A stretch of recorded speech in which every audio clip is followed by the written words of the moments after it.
Assalamualaikum warahmatullahi wabarakatuh. InsyaAllah hari ini saya akan bentangkan subtopik perniagaan iaitu subtopik 3.4 kekuatan dan kelemahan jenis pembiayaan untuk sesebuah perniagaan.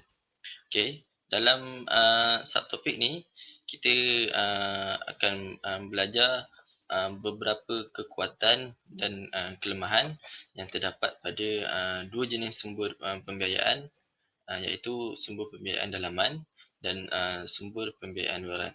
Okey. Untuk satu topik ni, kita boleh membandingkan kekuatan dan kelemahan jenis pembiayaan kepada perniagaan yang bakal dijalankan. Okey. Seperti mana yang kita dah belajar sebelum ni pada bab 3.1, pada subtopik 3.1, sumber pembiayaan untuk sesebuah perniagaan.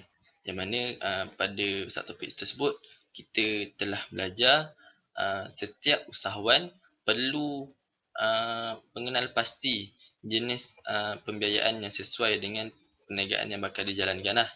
Okay. So kali ni kita akan membandingkan kekuatan dan kelemahan. Okay. Kita pergi kepada sumber pembiayaan dalaman. Sumber pembiayaan dalaman ada dua, iaitu simpanan peribadi. Yang pertama simpanan peribadi dan yang kedua modal daripada keuntungan, iaitu reserve. Okey. Saya harap semua masih ingat. Okey. Kekuatan dia cepat dan ringkas. Lepas tu tidak melibatkan kos seperti faedah atau seperti faedah atas pinjaman. Okey. Cepat dan ringkas. Kita sudah maklum kalau kata kita menggunakan simpanan peribadi kita sebagai modal awalan ataupun modal daripada keuntungan kita, dia akan membuatkan proses itu berjalan dengan cepat dan ringkas lah. Tidak perlu membabitkan mana-mana pihak untuk memulakan perniagaan untuk dapatkan pinjaman tersebut. Okey. Yang kedua, tidak melibatkan kos seperti faedah atas pinjaman. Maksudnya dia tak melibatkan mana-mana faedah atas pinjaman. Kalau kata kita ada buat pinjaman, kebiasaannya kita memang akan dikenakan faedah atas pinjaman yang kita buat lah. Okey. Kelemahan dia modal terhad. Lepas tu sukar menambah modal dalam masa yang singkat. Okey. Modal terhad sebab apa? Sebab kita gunakan kalau kata kita gunakan simpanan peribadi kita, kalau kata kita ada 5,000. So 5,000 itulah yang kita boleh buat untuk modal kita. Untuk beli barang mentah dan sebagainya lah. Katakanlah 5,000. Kalau kata dia ada 50,000. 50,000 itulah yang dia akan guna sebagai modal awalan dia untuk mulakan perniagaan. Okey. Yang kedua, sukar menambah modal dalam masa singkat. Sukar menambah modal sebab dia hanya ada duit, sumber yang dia ada adalah pada waktu tu je. Tidak ada pada waktu lain. Dan nak tambah modal dia kena tunggu bila dapat keuntungan, hasil tolak dan sebagainya baru boleh tambah modal. Maksudnya dia mengambil masa lama lah untuk tambah modal dia. Okey, seterusnya sumber pembiayaan luaran. Sumber pembiayaan luaran ni dia ada dua. Yang pertama, bank atau institusi kewangan. Okey. Untuk bank dan institusi kewangan ni, dia punya kekuatan dia yang pertama, tempoh pembayaran balik pinjaman dan ansuran bulanan boleh mengikut kemampuan peminjam. Maksudnya, dia lebih kepada fleksibel. Dia fleksibel kepada peminjam. Bila peminjam ni nak buat peminjam, dia ada tempoh bayaran balik. Maksudnya kita ikat perjanjian dengan bank. Kalau kata kita pinjam 10,000, so dia ikat bayaran balik dia, ikat kontrak dengan bank, katakanlah 10 bulan. So dalam setiap bulan tu dia akan bayar 500. 500. Betul lah, 500. Dia akan bayar setiap bulan 500 sampailah habis dia bayar. Okey. Maksudnya ikut fleksibel, ikut kemampuan peminjam. Kalau kata peminjam tu dia boleh, dia mampu untuk bayar sebulan 1,000. So dia cuma ambil masa 10 bulan lah untuk habiskan. Okey. Seterusnya jumlah pinjaman boleh disesuaikan dengan keperluan semasa. Okey, maksudnya dia boleh pinjam ikut kesesuaian dia. Kalau kata bulan ni dia nak pinjam 5,000 katakan. Okey. Bulan depan dia boleh tambah apa ni 7,000 katakan. 5,000 sebelum ni tak cukup. So dia boleh tambah 7,000. Okey. Untuk tahun depan pula tengok-tengok okey semula cukup, dia nak kurangkan pula jadi 5,000. Dia nak kurangkan balik kepada 5,000. Tu lah dia apa fleksibel dengan keperluan peminjam tersebut.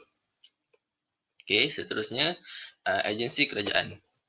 Agensi kerajaan ni dia punya kekuatan dia pertama memberi pinjaman kepada peniaga yang tidak mempunyai cagaran. Maksudnya dia akan memberikan pinjaman kepada mana-mana usahawan yang tak mempunyai cagaran ataupun kita panggil yang baru nak start, baru nak gerak daripada kosong lah. Daripada zero dia nak start meniaga macam tu lah. Okay. Jumlah pinjaman boleh disesuaikan dengan keperluan semasa. Macam yang saya beritahu kat atas tadi, dia fleksibel dengan berapa banyak jumlah yang peminjam tu nak pinjam. Okay. Seterusnya tidak dikenakan faedah. Tidak dikenakan faedah ni dia ni memang khas lah. Ciri khas untuk agensi kerajaan. Sebab agensi kerajaan ni contoh macam MARA, Tekun, Mosti dan sebagainya itu, dia lebih kepada bantu usahawan pada peringkat awal untuk menjalankan perniagaan dia lah. Dia lebih kepada bantu. Okay. Kita pergi kepada kelemahan bank atau institusi kewangan, kelemahan daripada sudut institusi kewangan dan bank. Okay. Dia yang pertama dia memerlukan penjamin. Maksudnya senang kata dia lebih pada kontrak lah. Kita ada senarai, kita ada kertas hitam putih. Untuk macam perjanjian kita ada buat pinjaman dengan bank dan kita akan bayar berapa lama. Lepas tu kita ikat berapa lama, setiap bulan kita akan bayar berapa banyak, macam tu lah. Okay, dia memerlukan penjamin yang akan menjaminkan seseorang peminjam tu untuk bayar balik. Macam tu lah, saya faham. Okay. Seterusnya dia memerlukan cagaran dalam bentuk harta atau aset tetap. Dia bukan dia kalau nak buat pinjaman dengan bank ni dia mesti memerlukan cagaran dalam bentuk harta atau aset tetap lah. Dia tak boleh macam kita pinjam je tapi kita tak cagar apa-apa. Dia kadang-kadang memang dia akan minta kita untuk cagar barang lah untuk jadikan dia sebagai penjamin. Okay. Yang seterusnya tertakluk kepada syarat pinjaman. Maksudnya setiap pinjaman yang diorang laksanakan, dia mesti ada syarat-syarat dia. Dan kebiasaannya syarat dia memang ketat lah. Untuk memastikan si peminjam ni memang akan bayar apa yang dipinjam, akan bayar balik. Lepas tu dikenakan faedah yang tinggi. Okay. Dikenakan faedah yang tinggi ni kalau kata kita buat pinjaman dengan mana-mana bank, dia mesti akan ada faedah, akan dikenakan faedah. Dan kebiasaannya faedah yang mereka kenakan pada peminjam agak tinggi. Kebiasaannya lah. Okay. Okay, seterusnya kita pergi kepada agensi kerajaan, kelemahan sumber pembiayaan luaran dari sudut agensi kerajaan. Yang pertama, persaingan yang sengit. Okay. Agensi kerajaan ni dia lebih kepada membantu. Jadi bila dia lebih kepada membantu, dia open tawaran kepada mana-mana individu. So bila dia open, orang ramai-ramai akan uh, minta pinjaman ataupun buat pinjaman dengan agensi kerajaan ni. Okay. So bila ramai orang yang masuk untuk buat pinjaman dengan agensi kerajaan, maka berlaku persaingan antara peminjam dengan peminjam yang lain lah. So bila terdapat persaingan yang sengit, itulah nanti akan wujud ada orang yang tak dapat dan sebagainya. Okay. Seterusnya, jumlah pinjaman yang terhad menyebabkan syarikat terpaksa membuat pinjaman berulang kali. Okay. Apa yang saya faham, syarikat ni dia merujuk pada syarikat orang yang meminjam. Maksud si peminjam lah, syarikat si peminjam tu. Dia jumlah pinjaman terhad, setiap agensi kerajaan ni dia memang bagi pinjaman, tapi pinjaman yang dibagi tu adalah sangat terhad. Mungkin setahun dia akan bagi, ataupun setengah tahun dia akan bagi sebanyak 10,000, katakanlah 10,000. Okay. So untuk dia kalau kata nak buat pinjaman balik, kalau kata dia nak dapat balik dan nak minta lagi duit tu, nak buat pinjaman lagi, dia kena ulang daripada proses awal lah. Dia kena bersaing dengan orang-orang lain yang baru nak start perniagaan. Itu pun belum tentu dia dapat. Kalau kata dapat, rezeki lah. Kalau kata tak dapat, tak lah. Okay. Seterusnya, tertakluk kepada terma dan syarat. Kita biasa dengan terma dan syarat. Okay. Terma dan syarat ni dia lebih kepada ciri-ciri ataupun ciri-ciri dan syarat-syarat tertentu yang melayakkan dia untuk mendapatkan pembiayaan tersebut. Bila kalau kata pembiayaan ni dibuka kepada orang ramai dan ianya lebih kepada membantu, so ramai orang akan masuk. Bila ramai orang akan masuk, dia akan buat dia akan buat pemilihan dan dia akan tapis satu persatu siapa yang layak dan siapa tak layak. Supaya apa? Supaya tidak berlaku sebarang pembaziran kepada pinjaman yang telah diberikan kepada si peminjam tersebut.